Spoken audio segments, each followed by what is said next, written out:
مرحبا وأهلا وسهلا. أنا اسمي إرلين and welcome to yet another video where I get into the Arabic culture. Today I want to talk about الاختلافات الثقافية تجذب. Small things that I only think Arabs do. I don't think that they themselves know that this is a little bit unusual for other countries, but I truly notice them and I find them so cute and funny. هاي 10 شغلات بس العربي يسوها. Okay, let's go. يلا.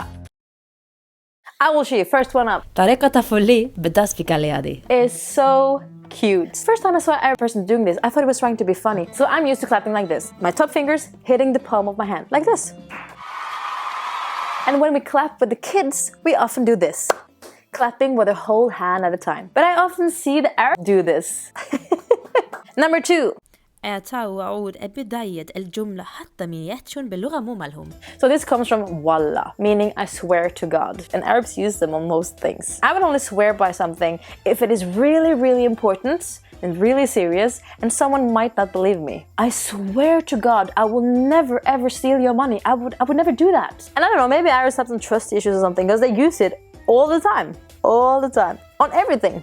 Wallah, saw your brother in the city today. Wallah, this is the best food I ever tasted. So it's really funny when they do it in a second language. Like for example, in Norway, they translate it to helt ærlig, like to be completely honest, or jeg lover, I promise. Helt ærlig, det her liker jeg ikke. Jeg lover den bilen var fin, ass. It is normal for Arabs, and sometimes it appears in the English language, but it's really weird in the Scandinavian countries. And this, let's go back to that car. What is it with Arabs and cars? Because number 7, مشاركة سنابات وهم بالسيارة. Go to Snapchat, enter SnapMap anywhere in Baghdad and open the first thing you see. I can guarantee you, wallah, I promise, the first thing you will see, 90%, is a car driver. Mostly it's shot by the driver himself, driving in the car while listening to some music. Isn't that against the law there? And what is it? Like, what is it? السيارة مقدسة شيء؟ سياح بزود على وين موسيقى الهولهولة. It sounds like Native Americans, and I can't really do it myself.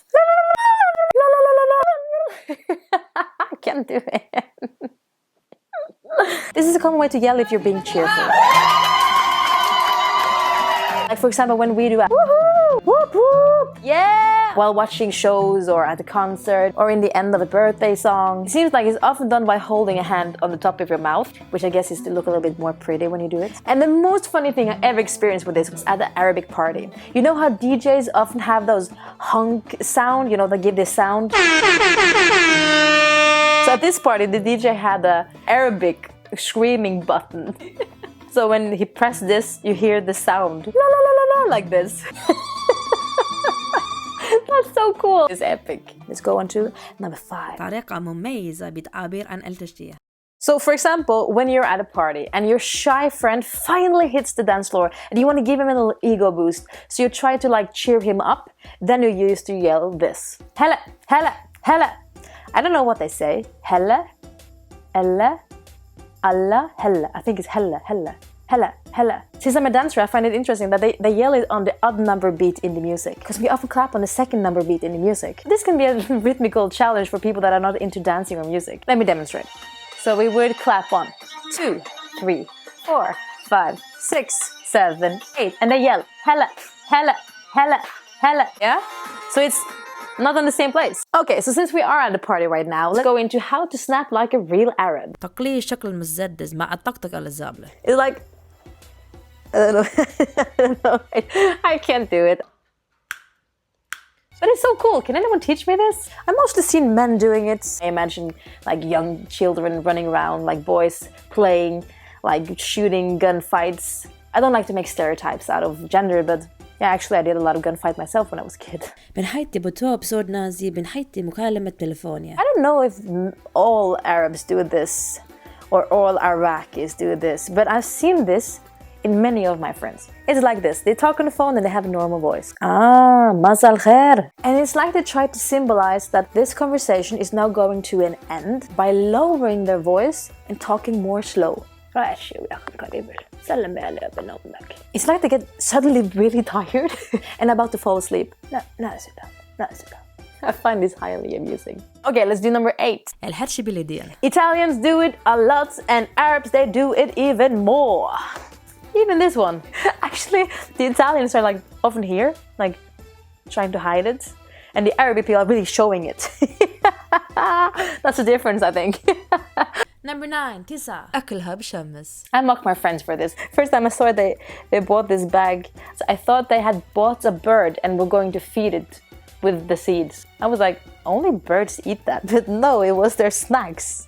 Voila, honestly, I find it a little bit tasty right now. And I can proudly eat it correct. See, there is a technique on how to get the shell off the seed with your tongue and teeth. And now when I see those shells somewhere, I know. Aha, شغلات عربي هنا. Okay, last but not least, number 10. كل نظيفين. Not that Europeans are unhygienic, but they are more focused on washing things in the Middle East. In the United States, they wear shoes inside. I think that's really nasty. In Norway, we don't do that. And Arabs also, I think, don't wear shoes inside. More hygienical. Historically, Arabs and Norwegian Vikings visited each other's country. And the Arabs documented how they saw the Vikings as seeing the women as equal to men, like letting them go into war or being chief in the villages, but also how filthy the Vikings were and how they washed themselves with filthy water. I noticed some interesting facts on this from our days. Like, for example, Western people wash their hands before eating, but Arabic people wash themselves before and after. Also washing themselves around the mouth. وما كلش بهون إذا أكل بالإيد أو مشوكة. مشوكة؟ شتان. شنو بالعراقي?